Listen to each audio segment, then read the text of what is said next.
right, section 10.4.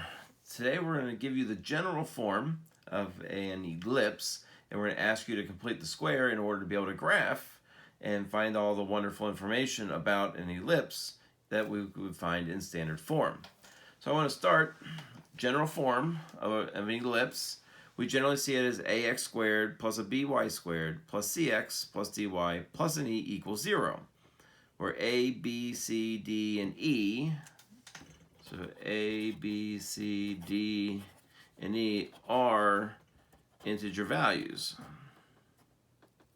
Integer, if I can spell today, I can't spell today. Integer values. Now, they could be fractional, but we normally see them as integer values. And we're going to be able to get from those integer values, or in that general form, into our standard form. We've all completed the square. We've spent quite a bit of time talking about it to this point. I'll run through a couple of examples just so you can see how it's going to look in order to be able to get it into that nice standard form of our ellipse. So the first thing we're going to do is combine our x's. We have 9x squared minus our 18x. We're going to combine our y's, so plus 4y squared plus 16y equals our 11. Left a little bit of space, not necessarily what we need at this point, but we're going to see that we're going to add some things on to be able to complete our squares with the x's and the y's. I'm going to go ahead and divide out my leading term for my x's. So my x squared minus 2x is going to be left. Over here, I'm going to divide out my leading term for my y's. So I get 4 times my y squared plus 4y. This is really critical that we have our space in there. To complete the square, we're going to take that b value, or that inside value there, and divide it by 2. So negative 2 divided by 2, and then we're going to square that. So negative 2 divided by 2 is negative 1, squared gives us positive 1. So we've added 9. If I multiply that 9 back through, I would multiply my 9. That would go up in that space there. If I add 9 to this side of my equation, my left side, I have to add 9 to the right side as well, don't I? In order to make it equal. Over here, I'm going to take my 4 divided by 2 and square it as well. So 4 divided by 2 is 2, squared gives me 4. So if I multiply my 4 back through, I would have added 16 up there. In order to combat a 16 being added to the left side, I'm going to add 16 to the right side as well. So that gives you kind of an idea. We kind of work our way backwards in order to figure out what we have to add to the right side. Some of you probably won't have to do that, which is quite fine. It just maybe helps some of you see what we're looking for here. Next thing we're going to do is go ahead and factor.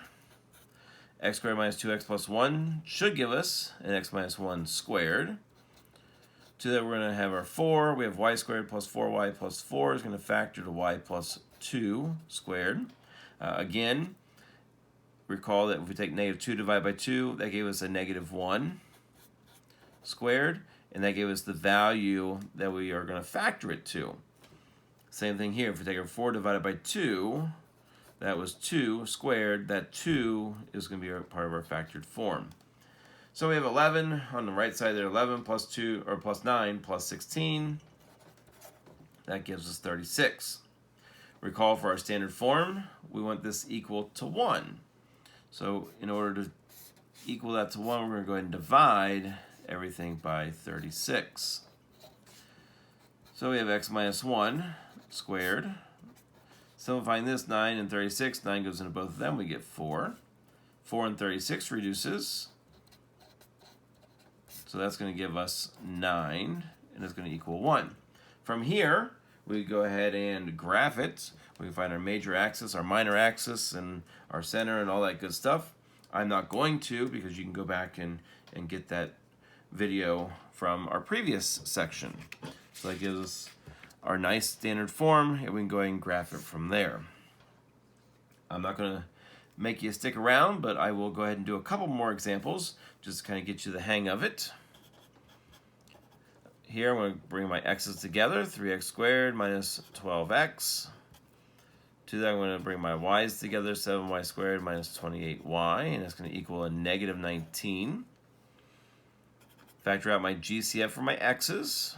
So x squared minus 4x, leave my space. Factor out my 7, so I get y squared minus 4y equals a negative 19. If I take my negative 4 and divide it by 2 and square it, I get negative 2 squared gives me a positive 4. Here I have 3 times 4 gives me a 12, so I actually add 12 to the left side, so I'm going to add 12 to the right side as well. For my y's, I have a negative 4 divided by 2 squared. Again, I get 4. So I have 7 times 4 gives me a 28. So I'm adding 28 to both sides. I can go ahead and factor. So I get 3, x squared minus 4x plus 4 is going to factor to x minus 2 squared. My 7 is going to factor, or my y squared minus 4y plus 4, that's going to factor to y minus 2 squared. Negative 19 plus 12 plus 28 is going to give us a nice clean 21. Kind of nice because if we divide by 21, and this is going to be the case most often, that these numbers are going to cancel out and clean up pretty nice for us because I'm going to ask you to graph them and I have to be able to see what you're graphing and seeing how you're labeling it and all that good stuff. So those numbers are going to generally, don't hold me to that, but generally going to clean up quite nicely. Again, from that standard form, you can go ahead and graph, find your center, major, minor axis, so on and so forth. Last one. I'm going to pull my x's together. I'm going to pull my y's together. And that equals a 159. I'm going to go ahead and pull out my 16. I'm going to pull out my 25. Oh, lost my squared there. So 25y squared minus, what is that, 6y equals a 159. You may want a calculator. It looks like this number is going to get on the bigger side there, maybe. So here, we'll take our 2 divided by 2 squared gives us 1. So 16, multiply that through again. That would be equal to a 16 up there. So I have to add 16 to my right side. Negative 6 divided by 2 squared, that gives me a plus 9. 25 nines, what is that? That's going to be 225, isn't it? I do believe. So 225, so we take our 159 and our 16 and our 225. That's going to give us a nice 400. So we have 16, x plus 1 squared, 25, y minus 3 squared. I'm going to go ahead and divide by 400. And hopefully 400 is divisible by 16. What do you think? Anybody got a guess? Yeah? Maybe not. Okay. How about 25? And if 16 times 25 gives 400, hey, look at that. Y minus 3 squared over 16, that's going to equal 1.